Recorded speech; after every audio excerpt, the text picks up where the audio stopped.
शरणो शरणार्थी. पशूंचं कॅलेंडर साधं कॅलेंडर आहे.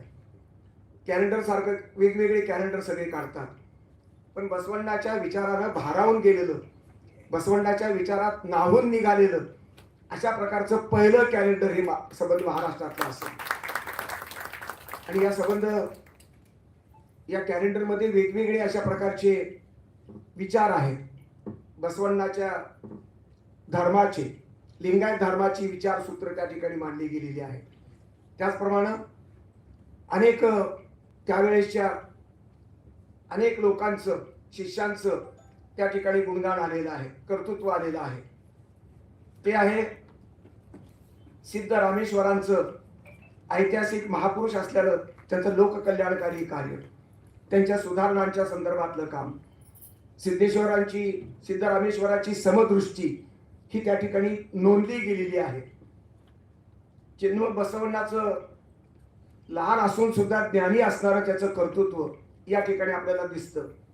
अलम प्रभूंनी सुद्धा ज्याला मान झुकवली ज्याच्या ज्ञानासमोर, तो चिन्मय बसवण्णा ही त्याची रक्ताचे पाठ वाहत असताना, आपल्या उराशी रक्ताचे पाठ वाहत असताना, वचन साहित्याची झोळी आपल्या उराशी हृदयाशी बाळगून पाठलाग होत असताना, प्रतिक्रांतीच्या संबंध माहोलमध्ये बेळगाव पर्यंत जाऊन तिथल्या ओळीच्या गुहेमध्ये जाऊन त्यांनी संबंध विश्रांती घेतली. असा क्रांतिकारक हा चिन्मय बसवण्णा आपल्याला या ठिकाणी या कॅलेंडरवरती दिसतो. त्याचे विचार दिसतात. अलम प्रभूची तेजस्वी अशा प्रकारची मूर्ती आहे, त्याचं कार्य दिसतं. त्याचबरोबर पहिला मठाधीश, शून्य तत्वज्ञान जाणणारा, भोगणारा असा पहिला मठाधीश आहे. वैभव आणि विवाहाला नाकारून बसवण्णाच्या विचारानं भारावलेले भटक्या विमुक्त समाजातले हे अलम प्रभू सर्वांना वंदनीय. संबंध भारतभर त्यांची कीर्ती होती, त्यांची प्रतिष्ठा त्यांनी वाढवलेली आहे. शून्याचा बोध त्यांनी आपल्या आयुष्यातून, आपल्या अंतःकरणातून केलेला आहे. लिंगायताचं तत्वज्ञान या माणसानं या संबंध अनेक लोकांना पेरलं. त्याचबरोबर हरळयाचा संदर्भ या ठिकाणी निश्चित आलेला आहे. आणि म्हणून स्वतःच्या मांडीचं आणि पत्नीच्या मांडीचं साल काढून बसवण्णाप्रती कृतज्ञता व्यक्त करण्यासाठी जोडे तयार करून दिले. आणि बसवण्णा सुद्धा घोड्यावरून उतरून त्याचा शरणार्थी अशा प्रकारचा पहिला शब्द, पहिला हा पुकारा, पहिला रिस्पॉन्स, प्रतिसाद त्यांनी हरळयाला दिलेला आहे. इतकी हरळयाची प्रतिष्ठा होती बसवण्णाच्या अंतःकरणामध्ये त्याच्या विचारानुसार.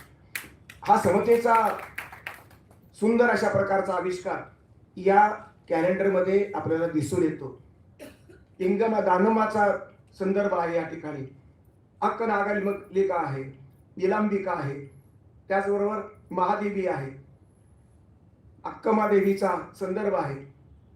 शरणीचा एक सुंदर अशा प्रकारचं चित्र आणि चरित्र या कॅलेंडरमध्ये आहे.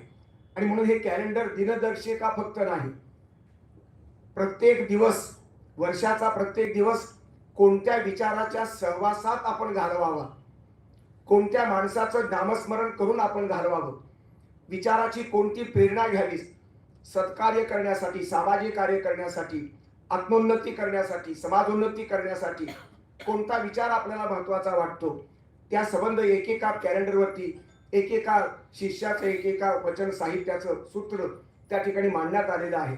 आणि म्हणून हे कॅलेंडर ऐतिहासिक स्वरूपाचं कॅलेंडर आहे. हे लोकशाहीला पूरक असणारं कॅलेंडर आहे. संसदीय लोकशाहीच्या आपल्या संविधानाच्या प्रकाशामधलं हे संबंध विचारांचं दिनदर्शिका. दिवस चांगला जावा, वर्ष चांगलं जावं, सद्भाव रुजावा, सत्याची पेरणी व्हावी, अहिंसात्मक पेरणी व्हावी, दया, क्षमा, शांतीचा विकास आणि पेरणी व्हावी, या दृष्टीने केलेलं हे कॅलेंडर मला महत्वाचं वाटतं. हे कॅलेंडर मला वाटतं बाळासाहेबांच्या सूचनेनुसार आणि संतोषने केलेलं आहे. अजून कोण आहे? दुसरं नाव कोणतं? शिवशंकर. कोण आहेत? तुमचं अभिनंदन, खास अभिनंदन. बसा. याला महत्व आहे. कोणतेही आयुष्यातली एखादी घटना घडत असताना त्या पाठीमागचा प्रामाणिक हेतू, माणुसकीचा हेतू, मानव विश्व धर्मापर्यंत हा लिंगायत धर्माचा संबंध व्याप्ती आहे. एक एक धर्म एका चौकटीमध्ये, माणसांच्या चौकटीमध्ये मावतात. एका देशामध्ये अनेक धर्म मावतात, पण बसवेश्वराचा धर्म मात्र विश्वाच्या संबंध अंतापर्यंत जाऊन पोहोचलेला, सर्वांपर्यंत पोहोचणारा विश्वधर्म हा मला महत्वाचा वाटतो. अशा प्रकारची ही मांडणी या संबंध कॅलेंडरमध्ये झालेली आहे. बसवेश्वराचा विचार हा 12व्या शतकातील 1134 आणि 1196 इतकं आयुष्य मिळालेलं, पण श्रमप्रतिष्ठेला महत्व देणार, श्रमाचं महत्व आणि मूल्य मानणार हा जगातला पहिला मार्क्सच्या पूर्वीचा मार्क्स आहे. पूर्वीचा मार्क्स आहे. आणि जाती व्यवस्थेचा विरोध करण्यामध्ये जे महात्मे पण सिद्ध केलं, जे क्रांतिकारक पण सिद्ध केलं, ते आंबेडकर पूर्व आंबेडकर आणि महात्मा फुले पूर्व महात्मा फुले म्हणजे बसवेश्वर. असे बसवेश्वराचं पूर्वज जे पुण्याई आहे, तीच पुण्याई पुढे महात्मा फुल्यांच्या विचारात दिसते, पुढे आंबेडकरांच्या जाती व्यवस्थेच्या विरोधात दिसते, आणि तीच पुण्याई मार्क्सच्या अर्थशास्त्राच्या सैद्धांतिक मांडणीमध्ये दिसते. अतिरिक्त मूल्याचा सिद्धांत, सरप्लस व्हॅल्यूचा सिद्धांत जो मार्क्सने मांडला, पुढे मांडला तो, पण पाठीमागे 700-800 वर्षाच्या पूर्वी हा बसवेश्वरानं श्रमाला श्रम संस्कृती हीच खरी संस्कृती, आणि श्रमातून अध्यात्म आणि अध्यात्माचं परिमाण असणारे श्रम, युवाद आणि अध्यात्म याची सांगड घालताना संसारी माणसाचं त्यांनी संबंध मूल्य त्यांनी प्रस्थापित केलं. बसवधर्म हा संन्यासाचा धर्म नव्हे, हा संसारिकाचा धर्म आहे. आणि संसारिकाचा धर्म मानत असताना संसार करून तुम्हाला हे करता येईल अशा प्रकारची मांडणी ही बसवेश्वराने केलेली आहे. समता आणि संबंध, सत्याला, अहिंसेला प्रमाण मानणारा बसवधर्म हा मला महत्वाचा वाटतो. आजही आहे, कालही महत्वाचा होता, उद्याही तोच महत्वाचा आहे. जगातलं युद्ध, जगातली संबंध शोषण व्यवस्था आणि जगातली क्रौर्य, जगातली हिंसात्मक अशा प्रकारची प्रवृत्ती, ती राजकर्त्याची असो, ती समाजकर्त्याची असो, ती धर्मांधाची असो, ती कुठल्या एखाद्या नवऱ्याची असो, एखाद्या मालकाची असो, कारखानदाराची असो, ही हिंसात्मक प्रवृत्ती ही अत्यंत हानिकारक आहे, ती घातक आहे, आणि त्यातून माणसाचा विकास होणार नाही, त्यातून समाजाचं भलं होणार नाही. ही मांडणी आमच्या बसवेश्वराच्या श्रमाच्या मूल्याच्या प्रतिष्ठेमध्ये आणि त्या मांडणीमध्ये आलेली आहे. बसवेश्वराचं अध्यात्म हे क्रांतिकारक आहे, कारण ते मानवतावादी अशा प्रकारचं अध्यात्म आहे. त्याचबरोबर अनाचार, अत्याचार आणि वर्णभेद, जातीभेद या सर्वांना बसवेश्वरांनी विरोध केलेला आहे. हे विरोध करणं साधी गोष्ट नाही. पाठीमागे एक मला महापुरुष दिसतो, बुद्ध, पण तो निरीश्वरवादी आहे. ईश्वरवादी महापुरुष म्हणून अशा प्रकारच्या सर्व गैरकृत्याला, गैर प्रवृत्ती आणि प्रकृतीला विरोध करणारे बसवण्णा हे पहिले आहेत. त्याचबरोबर लोकशाहीची संस्थापना करणं, संसदेची स्थापना करणं हे आधुनिक काळातलं सगळ्यात मोठं अशा प्रकारचं दिव्य कर्म आहे. ब्रिटिश राजवटीमध्ये, पार्लमेंटमध्ये 2013 साली पार्लमेंटनं ठराव केला आणि बसवण्णाच्या पहिल्या लोकशाहीवादी कर्तृत्वाला त्यांनी अभिवादन केलं आणि ठराव करून ब्रिटिश पार्लमेंटमध्ये त्याचं अभिनंदन करण्यात आलेलं आहे. ही अत्यंत जागतिक घटना आहे, पण ती सर्वव्यापी आहे.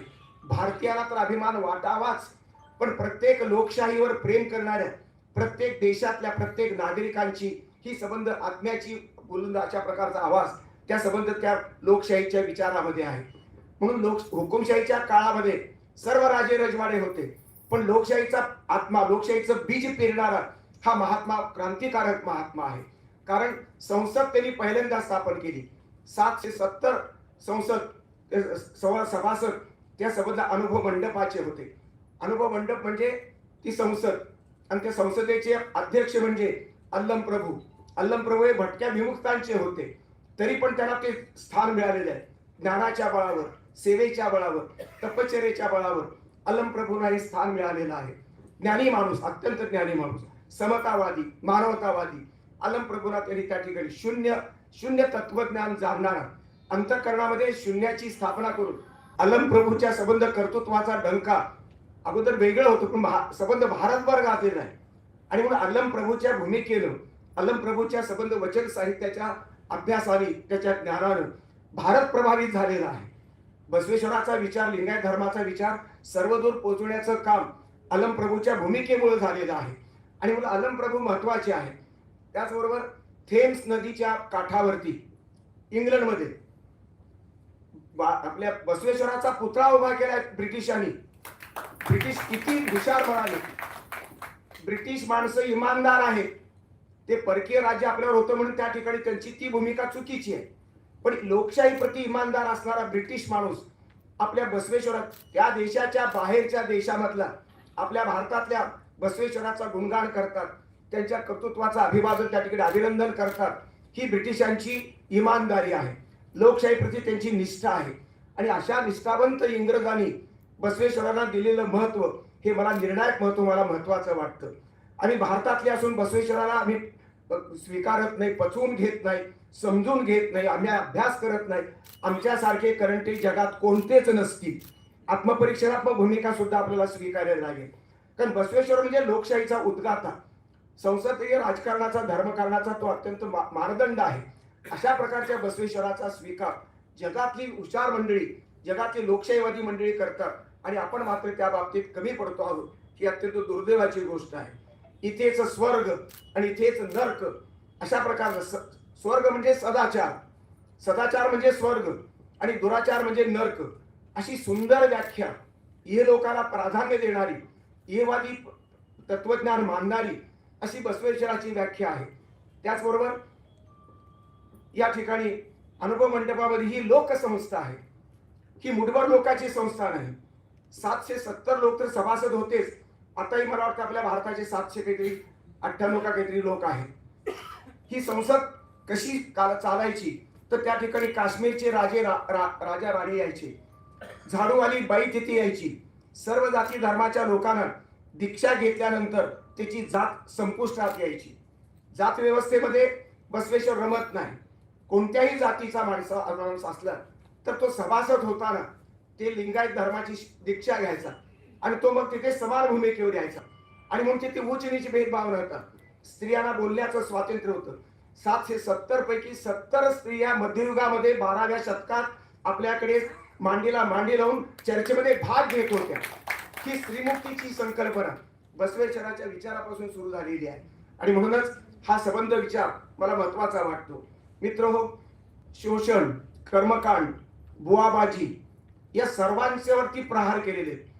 हिंदू धर्मातली संबंध, वर्ण व्यवस्था, जात व्यवस्था, वर्ग व्यवस्था सुद्धा मार्क्सने वर्ग व्यवस्था नाकारली आणि बसवेश्वरांनी सुद्धा वर्ण व्यवस्थेसह वर्ग व्यवस्था ही नाकारली. कारण शोषणाला त्याचा विरोध आहे आणि संबंध माणसाचा संबंध त्याच्या क्षमता फुलाव्यात. जनजीवनामध्ये, सार्वजनिक जीवनामध्ये माणसाचं माणूस पण शिल्लक राहावं, ते विकसित व्हावं म्हणून बसवेश्वर धडपडले, तळमळले. मंदिर संस्कृतीमध्ये त्यांचा जीव रमला नाही.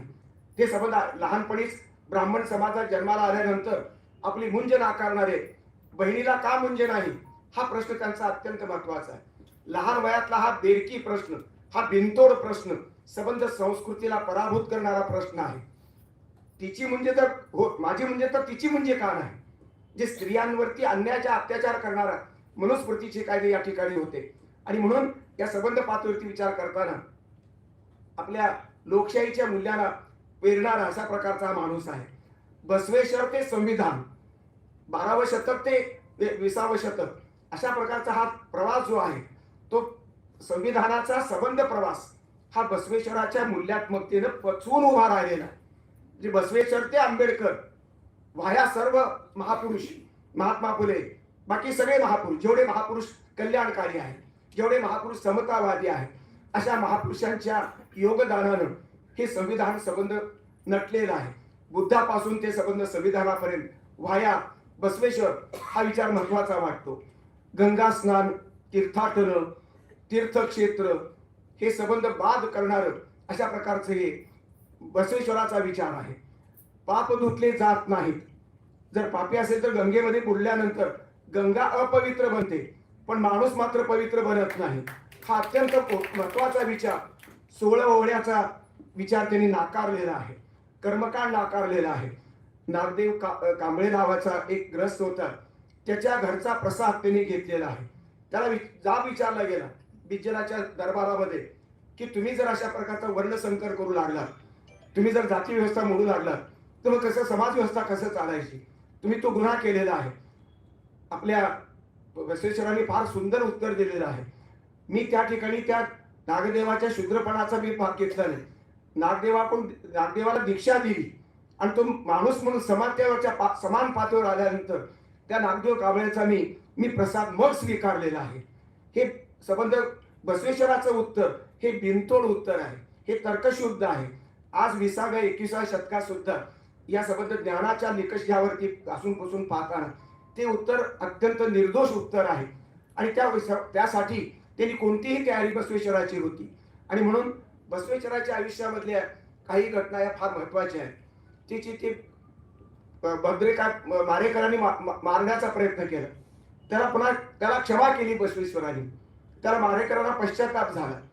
दुसरा एक प्रसंग आहे की ते गंगालिकांच्या संबंध जंगमानं साडी मागितली, ती पदर दिल्यानंतर ती साडी संपत नव्हती. असे चमत्कार काही आजच्या काळातल्या वैज्ञानिक निकषावर टिकत नाहीत.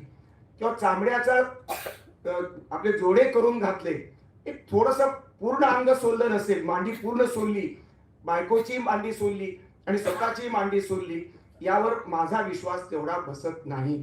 पण काही प्रमाणात तरी आपल्या त्यागाचा प्रतीक, आपल्या निष्ठेचा भाग म्हणून त्याने आपल्या पायाचा कुठला तरी कातडी तोडली असली पाहिजे आणि त्या कातडीचं आपण बूट शिवलेलं आहे, त्याची निष्ठा व्यक्त करायची होती. बसवेश्वराच्या समतावादी भूमिकेवर या हरणयाची भूमिका अत्यंत निष्ठावंत भूमिका होती आणि ती भूमिका आपण समजून घेतली पाहिजे. या संबंध दयेविना धर्म कोणता असा प्रश्न एक महत्वाचा आहे. धर्म दया नसेल तर धर्मच नाही. मग इस्लाम असो, ख्रिश्चन असो, हिंदू असो, कोणताही धर्म असो. कोणते सोलापूरचे काय चन्नवीर बसवेश्वर भद्रेश्वर यांनी एक सुंदर पुस्तक, आता कुमार कक्कयाचं जे पुस्तक आहे कानडी मधलं, त्याचा अनुवाद मराठी अनुवाद केलाय. त्याची प्रस्तावना 6 दिवसापूर्वीच ते लिहून पाठवून दिली. फार अत्यंत कडक पुस्तक आहे, परखड पुस्तक आहे. हिंदू धर्माची एवढी समीक्षा, हिंदू धर्माचं परखड विश्लेषण, विशेषतः मनुस्मृतीची साक्षी देऊन त्यांनी त्या ठिकाणी अत्यंत हिंदू धर्मावर कोरडे उडले. हिंदू धर्मातला संबंध जो भाग आहे तो अत्यंत हानिकारक, कुरूपता ही त्यांनी संबंध शोधून काढलेली आहे आणि मांडलेली आहे. आणि कुमार कक्कयाचा हा जुन्या कक्कयाचा वारसदार आहे आणि म्हणून तो आपलं नाव पौळ होतं, परंतु पौळ नाव बदलून कुमार कक्कया त्यांनी नाव घेतलं आणि अनेक पुस्तकं लिहिली. तर तहसीलदार होते कर्नाटकमध्ये, मोठा असा अभ्यासू माणूस आहे. त्याचा संबंध अभ्यास जो आहे तो हिंदू धर्मातल्या वैगुण्यावरती बोट ठेवून त्यांनी संबंध हे पुस्तक लिहिलं आहे. आणि म्हणून बसवेश्वराचा धर्म हा लिंगायत धर्म की तुमचा वीरशैव धर्म हा एक अत्यंत ज्वलंत प्रश्न सध्याच्या काळामध्ये चर्चेला जातो आहे. मी त्या वादात जाऊ इच्छित नाही, कारण मी बसवेश्वराच्या विचाराचा पाहिक आहे, पण त्याच्या पारंपरिक धर्माचा संबंध मी काही अनुयायी नाही. मी विचारांचा अनुयायी आहे, त्याचा समतावादाचा अनुयायी आहे, त्याच्या क्रांतिकारक विचारांचा अनुयायी आहे, त्यांच्या संबंध भूमिकेचा, लोकशाहीवादी भूमिकेचा मी अनुयायी आहे. पण बसवेश्वराच्या संबंध कर्तृत्वाला नंदी म्हणून संबोधून त्यांची अवहेलना करणं हे कोणीही करो ते योग्य होणार नाही. हा भाग अत्यंत महत्वाचा आहे. आपल्या धर्मामधल्या वैचारिक मतभेद सगळीकडेच असतात, कारण धर्माची चिकित्सा सगळ्यांनीच केली पाहिजे. धर्मचिकित्सा ही अत्यंत आवश्यक आहे. ती विवेकाच्या अटीत केली पाहिजे, ते सत्याच्या अटीत केली पाहिजे. आणि म्हणून बसवेश्वराचा धर्म असो, वीरशैव धर्म असो, तो शैव धर्म जो आहे तो वीरशैव झालेला आहे आणि तो बसवेश्वरांनीच पुन्हा लिंगायत धर्माचं स्वतंत्र अशा प्रकारचं स्थान त्याला निर्माण करून दिलेलं आहे. कारण इतकी सगळी स्वतंत्र भूमिका लिंगायत धर्माची असताना देव हेच देवालय आहे ही संकल्पना ईश्वरवाद्यामध्ये कुणाची आहे? महात्मा फुले निर्मित मानतात, पण ही बसवेश्वराची कल्पना पाठीमागे 500-600 वर्ष असून सुद्धा ते मांडत नाही. निर्मित संकल्पना सुद्धा देव मानणारीच कल्पना आहे. महात्मा फुले ईश्वरवादीच आहे, पण बसवेश्वराचं मात्र त्याच्या पाठीमागचा जो बसवेश्वर आहे त्यांनी देह हा एक देवालय आहे आणि आत्मा हा त्याच्यात प्राण तत्व हे त्याच्यातलं महत्वाचं अशा प्रकारचं मानले. ही ईश्वरी तत्व मानतात. जे देव हा दोंड्यात नाही, मंदिरात नाही, तो आपल्या शरीरात आहे.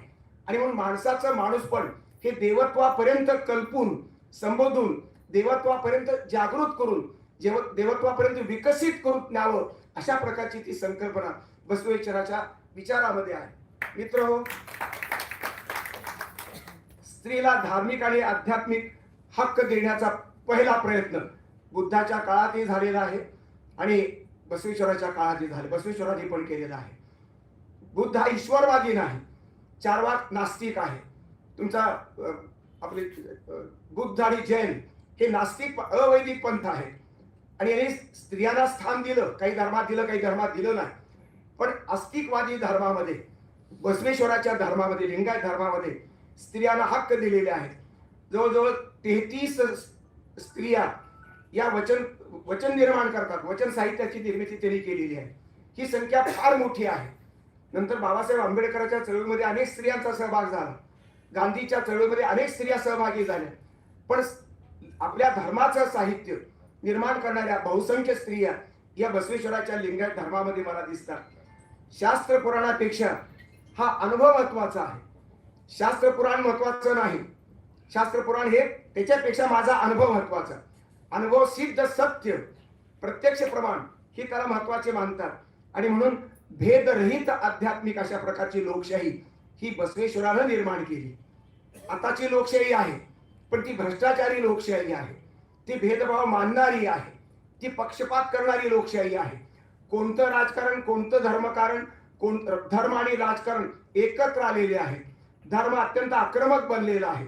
धर्मांध अशा प्रकारच्या प्रवृत्तीच्या हातामध्ये राजकारण गेलं आणि राजकीय सत्ताधाऱ्यांच्या हातामध्ये धर्म लुडबुड करू लागलेला आहे. अशा प्रकारच्या अवस्थेमध्ये, परिस्थितीमध्ये शुद्ध धर्माची मांडणी कोणी करत दिसत नाही. तो राजकारणही भ्रष्ट झालं, धर्मकारणही भ्रष्ट झालं. आणि म्हणून अशा परिस्थितीमध्ये एक नवीन चॅलेंज, नवीन आव्हान तुम्हाला आणि आम्हाला भारतीय जनतेला पेलावं लागणार आहे. यासाठी धर्माचं शुद्धीकरण, शुद्ध धर्म, शुद्ध धर्माची मूल्य आणि शुद्ध लोकशाही याची सांगड घालण्याचा प्रयत्न आपण करावा. जसा महात्मा गांधीचा विचार शुद्ध धर्माचा होता. मित्रहो, या ठिकाणी महात्मा गांधींनी बसवेश्वराचा गौरव केलेला आहे. तो महत्वाचा आहे. त्याचप्रमाणे अनेक लोकांनी गौरव केलेला आहे. या संबंध गौरवामध्ये एक महत्वाचा भाग आहे की वेगवेगळ्या हिंदू धर्मातल्या अनेकांनी महात्मा गांधींनी सुद्धा त्यांचा गौरव केल्याबद्दल 24ला बेळगावला एक अधिवेशन झालं काँग्रेसचं. त्यामध्ये अभिनंदन करणारा ठराव, गौरव करणारा ठराव महात्मा गांधींनी मांडलेला आहे. बसवेश्वराचा अत्यंत विनाअट गौरव केलेला आहे. अब्दुल कलामासारखा मुस्लिम धर्मातल्या संस्कारामध्ये राष्ट्रपती झालेला एक वैज्ञानिक माणूस, मिसाईल मॅन माणूस, यानेही बसवेश्वरांचा गौरव केला. 2003 मध्ये पार्लमेंटमध्ये बसवेश्वराचा पुतळा उभा करणारा पहिला मुसलमान अध्यक्ष आहे, राष्ट्रपती. धर्माच्या भिंती ओलांडून लिंगायत धर्म वेगळा, इस्लाम धर्म वेगळा, गांधीचा हिंदू धर्म वेगळा. मी सनातनी हिंदू म्हणणारे गांधी, या गांधींनी त्यांचा अभिनंदन करणारा गौरव त्यांना केलेला आहे. त्याचबरोबर मानवेंद्रनाथ रॉय, मार्क्सवादी, ईश्वर न मानणारा अशा प्रकारच्या विचाराचा माणूस, यांनी मध्य भारतातील हा संबंध समतेचे जनक असं बसवेश्वराबद्दल गौरव केलेला आहे. ही मोठी पावती आहे. त्याचबरोबर जयप्रकाश नारायण वर्ण जाती विरोधीमध्ये समाजवादीचा विचारांचा अत्यंत महत्वाचा अर्क म्हणून बसवेश्वराची नोंद त्यांनी केलेली आहे. राधाकृष्णन आपले हिंदू फिलॉसॉफीचे तत्वज्ञ, राष्ट्रपती, पहिले दुसरे राष्ट्रपती, यांनी कन्नड भाषेचं गद्याचं जनक अशी उपाधी बसवेश्वरांना दिलेली आहे. न्यायमूर्ती गजेंद्र गडकर यांनी बुद्ध आणि महावीराच्या जोडीचं स्थान बसवेश्वरांना आहे असं त्यांनी सांगितलेलं आहे. किती दिग्गज माणसं आहेत. सर्वोच्च न्यायालयाचा न्यायमूर्ती, मिसाईल मॅन आपल्या कलाम सारखा माणूस, राष्ट्रपती पदावरचा हिंदू माणूस, महात्मातला महात्मा गांधी सारखा माणूस, एवढ्या लोकांचं आणि अनेक लोक आहेत. ते लोक जर तर्कतीर्थ लक्ष्मण शास्त्री जोशी, भारतीय आणि हिंदू संस्कृतीचा अभ्यासक, विचारवंत, समाज सुधारणेच्या संदर्भातलं विनोबा, संत विनोबा यांनी पण गौरव केलेला आहे. गुरुवर्य रानडे, त्यात सरदार पटेल, त्याचबरोबर बर्नार्ड रसेल, कुमारस्वामी सारख्या विचारवंत आणि स्वामीजींनी सुद्धा आपल्या बसवेश्वराचा वर्णन केलेलं आहे. याचं कारण काय? बसवेश्वराच्या पंथामध्ये, बसवेश्वराच्या धर्मामध्ये अनेक शिष्य आपल्याला दिसतात. अक्कनागम्मा गणाचार दल प्रमुख आहे. ही साधी सामान्य स्त्री आहे पण गणाचाराचे दल प्रमुख आहे. कक्कया तर हुतात्मा झालेला आहे. प्रतिक्रांतीच्या संबंध रक्तपातामध्ये हुतात्मा झालेला हा कक्कय्या मला महत्वाचा वाटतो. मुदवर्रस कन्या याचे संबंध लग्न लावून दिलं चर्मकाराच्या जातीचं आणि ब्राह्मण कन्येचं. शिवानंद मला वाटतं त्याचं आणि या ब्राह्मण मुलीचं लग्न लावलं आणि तीच क्रांतिकारक घटना घडली. आंतरजातीय विवाह मध्ययुगामध्ये लावणारा हा पहिला महात्मा पहिला क्रांतीवीर आहे. आज आंतरजातीय विवाहाचं प्रमाण वाढलेलं आहे, वाढत चाललेलं आहे. याला कारण याचा पहिला माणूस बसवेश्वर आहे. चन्न बसवण्णाची क्रांती आपण पाहतो, आपण अनुभवतो, ती महत्वाची आहे. त्याचबरोबर धोबी मडिवाळया, ढोर कक्कय्या, गुराखी रमण्णा, वैद्य संगण्णा, नर्त घरवळय्या, ग्रंथपाल शांतरस, एकतारीवाला बोंबय्या, शेतकरी मुद्दय्या, सेवावर्ती शिवप्रिया, झाडूवाली बसवकल्याणची सत्यप्रिया, वीरांगना दानम्मा, अक्क महादेवी, काश्मीरचा राजा महादेव, सौराष्ट्राची राणी, त्याचबरोबर मोरय्या, राणी बेलादेवी, कलिंगचा राजा रामय्या, अशी अनेक भूगोल सगळ्या देशाचा भूगोल क्रांत करणारी ही बसवण्णाच्या विचाराची धारा संबंध सगळ्या समतावाद्यांना मानवतावाद्यांना भिजवत होती, चिंब करत होती. कारण या संबंध विचारामध्ये एक महत्वाचं तत्वज्ञान आहे आणि त्यामध्ये बसवण्णाचा विचार हा क्रांतिकारक विचार आहे. हे अध्यात्म आहे पण ते क्रांतिकारक अशा प्रकारचं आहे. मित्रहो, विज्ञानवादी बसवण्णा मूर्तीपूजेला विरोध करतात पण इष्टलिंगाला मात्र ते आपल्या इष्टलिंग हे सिंबॉल आहे, संबंध सृष्टीचा सिंबॉल आहे. त्याच्यामध्ये ईश्वर आहे आणि ते आपल्या गळ्यामध्ये आहे, आपल्या हृदयाजवळ आहे, हृदयातच देव आहे. त्या देवाचं प्रतिकृती म्हणजे इष्टलिंग आहे. हे इष्टलिंग हे प्रतिकात्मक आहे आणि या प्रतिकात्मक अशा प्रकारच्या ईश्वराची पूजा करणं हे महत्वाचं वाटत होतं. त्याचबरोबर वेद प्रामाण्यापेक्षा अनुभवावर आधारलेली अशा प्रकारची ही विचारसरणी आहे. कुठल्याही प्रकारची वर्णव्यवस्था जात व्यवस्था बसवेश्वर मानत नाहीत आणि म्हणून अशा प्रकारच्या अनेक भेदरहित अध्यात्माची मांडणी करणारे विश्व आपले बसवेश्वर मला महत्वाचे वाटला. इष्टलिंग जनक शिव आणि श्रम याचे एकत्र बेरीज बसवण्णाने केलेली आहे. शिवाची प्रतिष्ठा आणि श्रमाची प्रतिष्ठा. फुकट आयतं खाणं हे ब्राह्मणशाहीमध्ये शक्य आहे. नुसतं पंचांग सांगितलं, मंत्र जगाचार म्हणले की बारशाला ब्राह्मण आणि 12व्याला ब्राह्मण, ही आयतं खाण्याची सोय हिंदू समाजात करून ठेवली वैदिक परंपरेमध्ये, ती बसवेश्वराला अमान्य आहे आणि म्हणून त्यांनी श्रमावर आधारलेली संस्कृती त्यांनी जोपासली. त्याचबरोबर धर्मग्रंथ कोणताही नाही. गीता हिंदू धर्माचा ग्रंथ आहे, रामायण महाभारत आहे, असा कोणताही ग्रंथ नाही. कारण काय? विद्वान नव्हते का? अनुभवाचं शहाणपण बसवेश्वराकडे फार मोठं आहे. समाज क्रांती, समाज सुधारणेचं दिव्यत्व अशा प्रकारचं सामर्थ्य हे बसवेश्वराच्या ठाई होतं. पण यांनी बसवेश्वराच्या विचारामध्ये एक क्रांतिकारक अशा प्रकारचं गतिमानता होती. जीवन हे मानवी जीवन गतिमान आहे आणि गतिमान जीवन एकदा जर धर्मग्रंथ तयार केला की तो धर्मग्रंथ पुन्हा लिहिणं, पुन्हा सुधारणं शक्य नाही. 1000 वर्षापूर्वीचा ग्रंथ आता 1000 वर्षानंतर जे मानवी जीवन 1000 वर्ष बदलत गेलेलं आहे. जीवनात बदल होतो, जाणीवेमध्ये बदल होतो, विचारामध्ये बदल होतो, अनेक क्रांत्या पचवून हे मानवी जीवन समृद्ध होतं. अशा समृद्ध जीवनाचं त्याच्या पुढे विकासाच्या दिशा अधोरेखित करण्यासाठी त्या जीवनाला समांतर सुसंवादी अशा प्रकारचा ग्रंथ कोणता? कुराण आज सुसंवादी ग्रंथ नाही, पुराण हा सुसंवादी ग्रंथ नाही, म्हणून बायबल सुसंवादी ग्रंथ नाही. कोणत्याही मोठ्या छोट्या धर्मग्रंथाची ही आज सुसंगत वाटत नाही. म्हणून तर त्या ठिकाणी विज्ञान निष्ठेमध्ये ते धर्मग्रंथ कमी पडतात आणि म्हणून त्याच्यामध्ये इतिहासचा सिद्धांत इस्लाम मध्ये मांडला जातो. कुराण मध्ये जे नाही, तुमच्या हदीस मध्ये जे नाही, ते तुमच्या आपल्या विवेकशील बुद्धीला विचारा, सत्सद विवेक बुद्धीला विचारून मग त्या प्रश्नाचे उत्तर शोधावे असं इस्लाम सांगतो आहे. आपल्या पुराणामध्ये तर झापडबंद अशा प्रकारची अवस्था आहे आणि म्हणून धर्मग्रंथ जर मागे तयार झाला तर जीवन पुढे निघून जातं आणि धर्मग्रंथ मागे राहतो. त्यामुळे जीवनाला समांतर सुसंवादी अशा प्रकारचा ग्रंथ निर्माण करण्याच्या दृष्टीनं ग्रंथ निर्माण न करता वचन साहित्याची मांडणी जीवनाच्या तत्वज्ञानाच्या संदर्भात बसवेश्वरांनी केलेली आहे. एकट्यानं एका ग्रंथाचं केलेलं नाही. वचन साहित्य बसवेश्वरांनी तर लिहिलंच, पण बसवेश्वराच्या अनुयायांनी सुद्धा वचन साहित्याची निर्मिती केली. सगळे जवळजवळ कोणत्याही जाती धर्माचे अशा प्रकारचे अनुयायी या वचन साहित्याची निर्मिती करताना दिसतात. आणि म्हणून धन साठवू नका अशा प्रकारची दंडक बसवेश्वराच्या विचारामध्ये आहे. धनाच्या साठवणीमुळे शोषण निर्माण होतं आणि म्हणून धन साठवू नका अशा, आणि व्याजानं कर्ज देऊ नका. इस्लाममध्ये 2.5% दान देण्याचं पर्याय आहे, कमाईचे 2.5% द्यावं.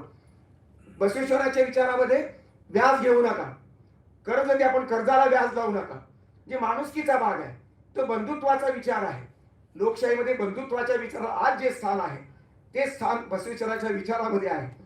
दुसरी गोष्ट, भिक्षा मागू नका. भिक्षा मागायचं नाही तर श्रमावर आधारलेली अशा प्रकारची जीवन पद्धती, व्यक्तिगत जीवन ते असावं असा त्यांचा विचार आहे. श्रमाचा दंडक त्यांनी घातलेला आहे. मित्र, आत्मोन्नती करत बसण्यापेक्षा समाजाची उन्नती महत्वाची मानली.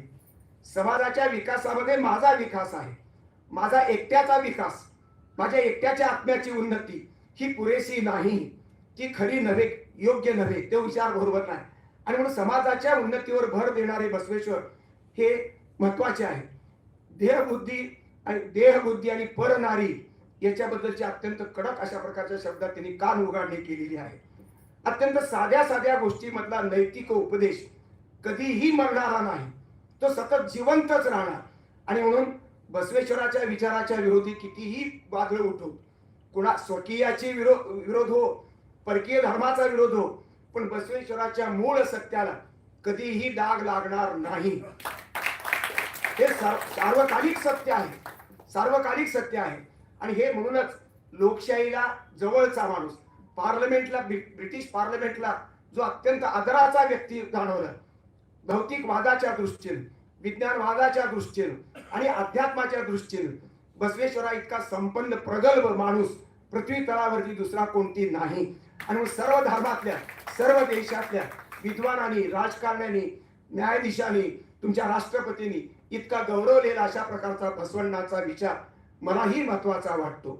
आणि हा विचार घेऊन आमचे संतोष मलशेट्टी आणि त्यांचे मोजके सहकारी, अशा माणसाला का साथ देत नाही समाज, मला अजून एक कोड उलगडत नाही. या माणसाचं त्याग फार महत्वाचा आहे.